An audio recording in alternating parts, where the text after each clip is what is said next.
Olá, mais uma vez nós estamos entrando na tua casa, com a tua permissão, com o programa Palavra de Fé. Hoje nós vamos falar algo muito interessante, muito importante, até porque nós estamos num momento em que essa palavra, esse tema, é muito divulgado, muito difundido, a questão do consumismo. E então nós queremos trabalhar sobre como controlar o consumismo. A palavra de Deus nos dá uma dica muito interessante, lá em Provérbios, capítulo 27, versículo 20, diz assim, na nova tradução da linguagem de hoje: os desejos das pessoas são como o mundo dos mortos, sempre há lugar para mais um. O que isso significa? Isso significa que o homem está sempre insatisfeito. O homem é um eterno insatisfeito. Ele nunca está satisfeito com o que ele tem. Ele sempre quer mais. A ambição, há um desejo muitas vezes incontrolável do homem em buscar coisas maiores, coisas melhores, coisas que de repente possam suprir um vazio existencial que todo ser humano tem. Quem sabe você quer comprar um tablet novo, você quer comprar um celular novo, você de repente quer comprar um iPad, um iPod, você quer comprar de repente um carro novo, eu não sei. Mas você está insatisfeito com o que você tem. Você sempre quer algo melhor, algo maior. E você coloca muita expectativa nessa compra. Ou seja, se eu comprar esse material, esse equipamento de informática novo, eu vou me satisfazer. Aí você compra esse material e passa mais alguns dias, você continua ainda insatisfeito. Então será que esse teu desejo de consumo realmente vai preencher a necessidade que você tem?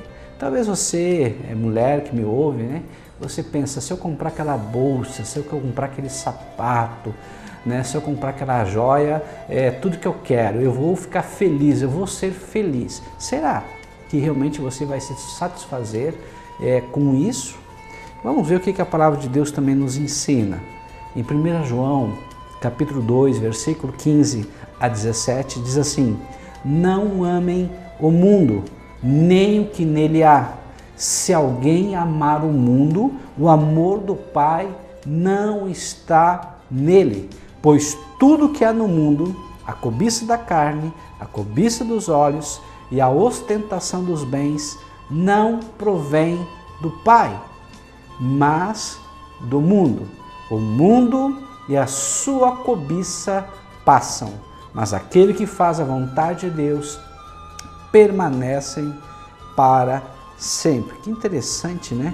Ou seja, se alguém ama o mundo, o amor de Deus não está nele. Uma palavra forte, né? Então nós sabemos que existe a cobiça, ou seja, o desejo da carne, ou seja, a sensualidade, isso pertence ao mundo. Então se você tem esse desejo, você está sendo atraído pelo mundo e não por Deus. Existe a cobiça, ou seja, o desejo dos olhos, ou seja, o consumismo, exatamente essa matéria, esse tema que nós estamos trabalhando e tratando hoje. Talvez você pense no carro, na casa nova, em algo novo que vai suprir a tua necessidade. Muito interessante, né? Porque Deus, Ele supre as nossas legítimas necessidades, mas não as nossas vaidades. Também temos a ostentação dos bens, ou seja, a gente trabalha então com a arrogância, o orgulho de ter, porque a pessoa quer se sentir melhor, mais poderosa que as outras. Por quê? Porque ela tem mais que as outras, Então, isso também não provém de Deus, provém do mundo. Então, esse, na verdade, é um espírito que age no mundo, que está por trás das coisas que nós não vemos. Esse é o espírito que nos atrai a comprar, a consumir. Esse é o espírito que faz com que nós venhamos a ficar insatisfeitos, sempre querendo mais, nunca ficando contente com o que nós já temos. Que coisa interessante. Há um vários conceitos de consumismo, mas eu tenho um conceito que especialmente eu gosto, porque ele é muito direto. Então, consumismo, nós compramos coisas que não precisamos com dinheiro que não temos para impressionar pessoas que a gente não gosta. Bem interessante esse conceito, ou seja, compramos coisa que não precisamos, vai ficar de repente estocado, vai ficar lá no nosso guarda-roupa, vai ficar lá no nosso baú, nós não vamos usar, muitas vezes vão ter que dar para outra pessoa, porque nós compramos naquela pressa, nós compramos no afã de satisfazer o nosso eu, os nossos desejos, e depois a gente acaba não usando. E compramos para quê? Para impressionar, ou seja, para agradar pessoas que muitas vezes nós não gostamos, que muitas vezes nos ferem. E com que dinheiro? Com o dinheiro que muitas vezes nós não temos. Então temos que pedir emprestado, vamos aos bancos e ficamos devendo. Isso, como diz a palavra de Deus, né? Um buraco chama outro buraco, né? Um abismo chama outro abismo.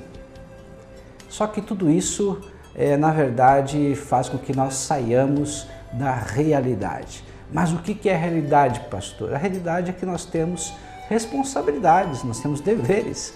Estamos começando um ano e sabemos que nós temos o IPTU para pagar, nós temos IPVA para pagar, nós temos as voltas às aulas, uniforme, material escolar, depois vem a Páscoa, depois vem Dia das Mães, Dia dos Namorados e assim por diante. Ou seja, nós temos responsabilidades, coisas que nós não podemos fugir, né? Quantas pessoas pagam aluguel ou de repente o financiamento do imóvel, ou seja, nós não podemos fugir, não podemos imaginar que isso não existe, porque vivemos nesse mundo e esse mundo precisa, né, estar bem embaixo dos nossos olhos e nós também conhecer os nossos direitos, mas também os nossos deveres. Muitas pessoas querem e buscam, né, comprar coisas de marcas, coisas de grife, né? Uma coisa interessante que a Bíblia nos diz que nós devemos usar, a única marca que nós devemos usar é a marca da cruz, a marca de fidelidade a Deus. O único cheiro que nós devemos ter é o doce aroma suave de Cristo. Então, Ele, Jesus, é a rosa de Saron. E todos aqueles que o seguem, todos aqueles que lhe obedecem, todos aqueles que querem realmente ser seus imitadores, têm que ter esse cheiro, esse aroma suave de Cristo. Quantas pessoas trabalham e trabalham duro e ganham o seu salário? E porque ganham o seu salário, compram e mais compram. Ou seja, vivem para comprar, trabalham para comprar. E se trabalho para comprar, o que acontece? Essa pessoa se endivida. E se ela se endivida, ela tem que fazer empréstimo. E novamente ela vai ter que trabalhar mais. Para quê? Para pagar os seus empréstimos, para pagar as suas dívidas. E com isso também continua comprando mais, continua se endividando, continua pegando dinheiro emprestado. Você torna um ciclo vicioso. Quantas pessoas talvez você conhece, amiga, parente, ou talvez até você, que já está nesse ciclo vicioso. Ou seja, você está viciado em trabalhar, comprar e se endividar e por isso ter que pedir emprestado. Vamos dar um basta nisso? Você talvez se diz, mas eu sou livre e eu quero que você seja livre realmente, mas a verdadeira liberdade está em você decidir comprar ou não comprar, ir ou ficar. Ou seja, você não ser conduzido e levado por ninguém a fazer coisas talvez que você não queira na realidade. Mas se você é livre, se você tem Jesus no teu coração, peça para Ele, para que você realmente seja completamente livre dessas cadeias, dessas algemas, dessas amarras que prendem a pessoa ao consumismo, prendem a pessoa a essa situação que deixa a pessoa completamente descontrolada. A palavra de Deus diz em Mateus 16, 26, pois que adiantará ao homem ganhar o mundo inteiro e perder a sua alma? Ou o que o homem poderá dar em troca de sua alma? Talvez você possa conquistar muitas coisas, você conquista a tua casa própria, você conquista um carro novo, você conquista os móveis dentro da sua casa, fantástico, talvez você tenha uma piscina, talvez você tenha condição de poder ir num clube social, uma sede campestre, talvez você tenha muitos amigos, você tenha condições de ir nos bares, restaurantes, mas será que tudo isso vale o preço da sua alma, vale o preço da sua liberdade, vale o preço da sua salvação? Na verdade é isso que a Bíblia está dizendo. Você pode conquistar muitas coisas, mas na verdade você pode se perder. Então é melhor ter pouco, mas com Deus ao teu lado, do que ter muito e ficar totalmente perdido, longe de Deus. A palavra de Deus também diz em Mateus 6,24, ninguém pode servir a dois senhores, pois odiará a um e amará o outro, ou se dedicará a um e desprezará o outro. Vocês não podem servir a Deus e ao dinheiro. Em outra tradução diz a Deus e às riquezas. Em outra tradução diz a Deus e a Mamon. Ou seja, a palavra de Deus está dizendo que muitas vezes nós olhamos o dinheiro, as riquezas como se fosse um próprio Deus. Um Deus a quem nós buscamos, um Deus a quem nós servimos, um Deus em quem nós adoramos, idolatramos, um Deus que nosso pensamento, nossa vontade, nossos desejos estão totalmente focados e voltados para Ele. Então não podemos dizer que amamos a Deus e também dizer que amamos o dinheiro. Ou amamos um ou amamos o outro. Quem ama um, aborrece o outro. Amém? Você pode compreender isso. A palavra de Deus nos diz isso. A palavra de Deus também diz em 1 Timóteo 6,10, pois o amor ao dinheiro é a raiz de todos os males. Algumas pessoas, por cobiçar o dinheiro, desviaram-se da fé e se atormentaram a si mesmas com muitos sofrimentos. Que palavra interessante! Quando a pessoa ama demais o dinheiro, ela se desvia da fé e se atormenta a si mesmo com muito sofrimento. Ou seja, essa é a consequência da pessoa que ama ao dinheiro, pois o amor ao dinheiro é a raiz de todos os males.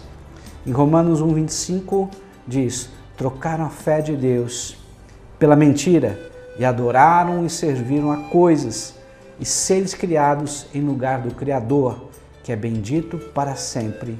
Amém. Que palavra interessante. Ou seja, a pessoa que começa a buscar as coisas, a criatura em relação, em troca do Criador, essa pessoa, na verdade, ela acaba invertendo a lógica natural em adorar o Criador e não a criatura. Então essa pessoa adora o carro, adora o trabalho, adora a casa, adora um equipamento e se esquece de Deus, que na verdade nos deu inteligência para criar essas coisas, ou muitas vezes Ele próprio fez.